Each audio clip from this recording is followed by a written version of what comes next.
नमस्कार दोस्तों, आज की वीडियो में हम आपके साथ शेयर करने वाले हैं कि घर पे हम आसान तरीके से हवन कैसे बनाकर और अपने से खुद से बिना पुरोहित के आप हवन कर सकते हैं। नवरात्रि के दिनों में, शिवरात्रि के दिनों में या फिर किसी विशेष तिथियों पर आप आसानी से हवन कर सकते हैं।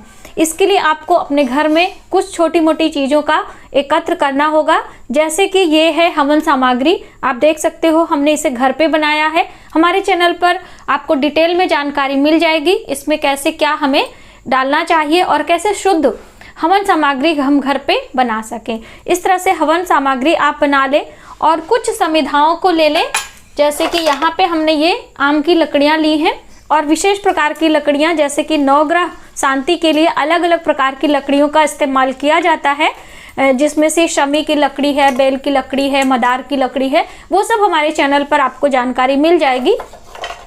और यहाँ पे सरल सूक्ष्म विधि से है, तो इस तरह से आपको एक स्थान पर इस तरह से चौक बना लेना है। गंगा जल गोमूत्र का छिड़काव करके आपको शुद्ध साफ कर लेना है और एक मिट्टी के पात्र इस तरह से हवन करने के लिए आप कुंड के रूप में ले सकते हैं। यदि इतना बड़ा नहीं है तो आप छोटा सा भी ले सकते हो। इस तरह से अगियारी करने के काम में आता है। बड़े हवन के लिए इस तरह से कुंड आप ले लें। और ये गाय के गोबर का उपला है, ये भी बहुत ही शुभ और शुद्ध माना जाता है, तो आप इसे भी ले लें। अब इसके साथ कुछ सूक्ष्म सामग्रियां होती हैं जो प्रतिदिन हम लोग पूजा करने के लिए इस्तेमाल करते हैं। तो यहाँ पे आप देख सकते हैं हल्दी है, कुमकुम है, अक्षत है और ये सुपारी, लौंग और इलायची है और ये है बतासे। पूजा करने के लिए हमें जल चाहिए शुद्ध, गंगा जल के साथ मिश्रित वाला, और ये घंटी है आरती वगैरह करने के लिए। यहाँ पे पुरोहित को देने के लिए दक्षिणा, क्योंकि हम उनके बिना कर रहे हैं, लेकिन उनका दक्षिणा, उनका जो भाग है उन्हें आपको देना चाहिए। अब शुद्ध घी भी आपको चाहिए, तो यहाँ पे मैंने शुद्ध घी लिया है और इसके साथ में एक दीप, ये अग्नि प्रज्वलित करने के लिए इसमें हम डुबोकर इसे करेंगे। और कपूर भी आपको लेना है, तो कपूर हम दिखाना चाहेंगे। ज़्यादातर हमसे पूछते हैं सभी बहनें कि आप कौन सा कपूर इस्तेमाल करते हो, तो ये आप देख सकते हो मैंने इसे रखा है। ये हमारा देसी कपूर है, भीमसेनी, बहुत ही अच्छा होता है और कपूर का इस्तेमाल पूजा में आपको ज़रूर करना है। तो ये थोड़ी सी सामग्री आप एकत्र करके ले लो। पूजा शुरू करने से पहले आपको आचमन करना है और संकल्प लेना है। तो आचमन करने के लिए अक्सर मैंने आपको बताया है कि इस तरह से आपको अपने शुद्ध जल से दाहिने हाथ में जल लेना है और 3 बारी आचमन करना है।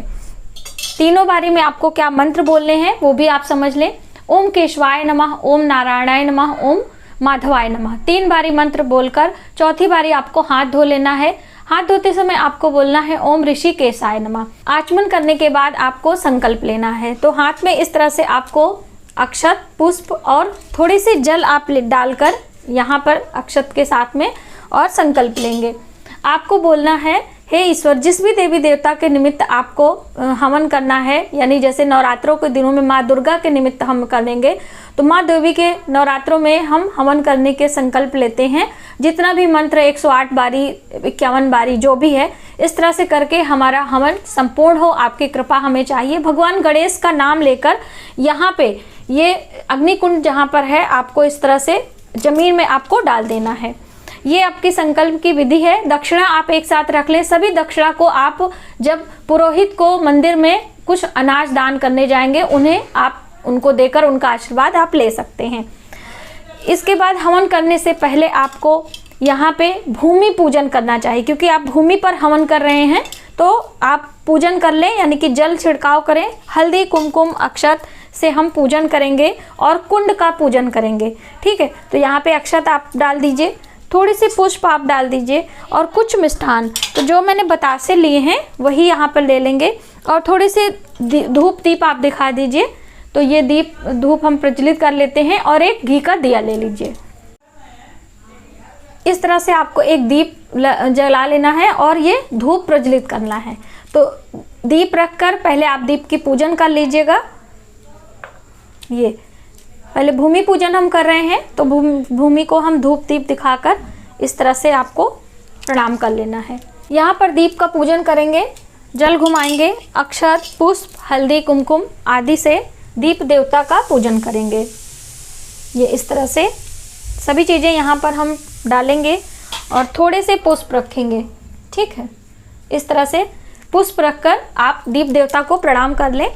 भूमि पूजन हो गया, आपका दीप पूजन हो गया। अब उसके बाद ये जो कुंड है इस पे भी हम जल का छिड़काव करेंगे, यानी कि चारों ओर कुंड पर हल्का सा, और यहाँ पे हल्दी कुमकुम आपको लगाना है। तो आप कुछ भी लगा सकते हैं, जो भी आपके पास तिलक है, अष्टगंध, हल्दी कुमकुम लगा दीजिए।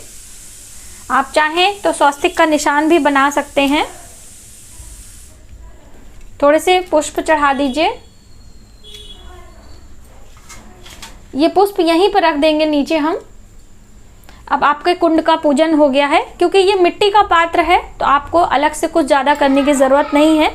अब इसके बाद आपको यहाँ पे अग्नि प्रज्वलित करनी है। तो इसके लिए आप ये उपले ले लीजिए, इसको थोड़ा सा हम तोड़ेंगे इस तरह से, और ये जो हमने रुई की बत्तियाँ ली थी आपको दिखाया था, आप चाहें तो कपूर से भी कर सकते हैं। तो ये जो हमने घी लिया है इसमें इसको डुबा देंगे अच्छे से। थोड़ा सा हैवी आपको बाती लेनी है, यदि छोटी सी हो तो आपको 2-3 बातियां एक साथ मिला लेनी है। ये देखिए, और अब इसे आप इस पे रख दीजिए, चाहे चम्मच से ही करके आप इसे प्रज्वलित कर लीजिए।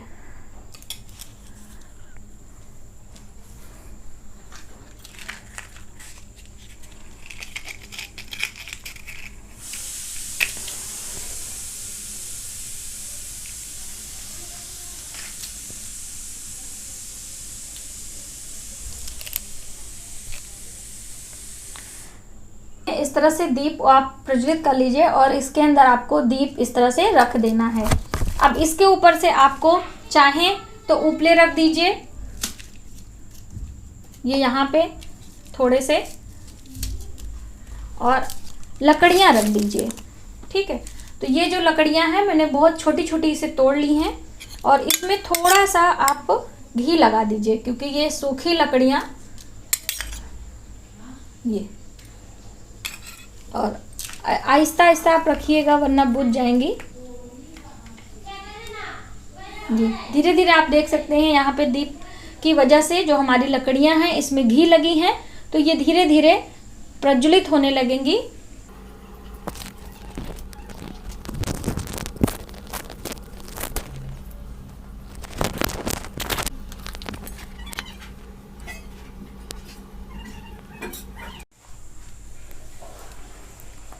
ये अग्नि जब से प्रज्वलित हो रही है, हम अग्नि देवता का पूजन कर लेंगे। तो उसी तरह से आपको जल घुमाना है, क्योंकि अग्नि में आपको जल नहीं देना है। और थोड़े से हल्दी, कुमकुम, अक्षत आदि, अक्षत वगैरह आप इसके अंदर भी डाल सकते हैं, सूखी चीज़ें आप डाल सकते हैं, सभी चीज़ें, क्योंकि जो अग्नि होती हैं वो देवताओं के मुख से निकली हैं, और इसीलिए अग्नि में हम जो भी चीज़ें डालते हैं वो सीधा हमारे देवताओं तक को समर्पित होती है। तो इस तरह से आप डाल दीजिए। भोग लगाने के लिए आपको जो ये बताशे हैं इन्हीं को इसके अंदर आपको डाल देना है भोग के रूप में। थोड़ा सा हम जल घुमाएंगे और पुष्प को आपको नीचे ही रखना है। यहाँ पे ये जो पुष्प हैं आपको यहीं पे नीचे रख देना है। थोड़े से घी आप चारों ओर डाल दीजिए, लकड़ियों पे भी।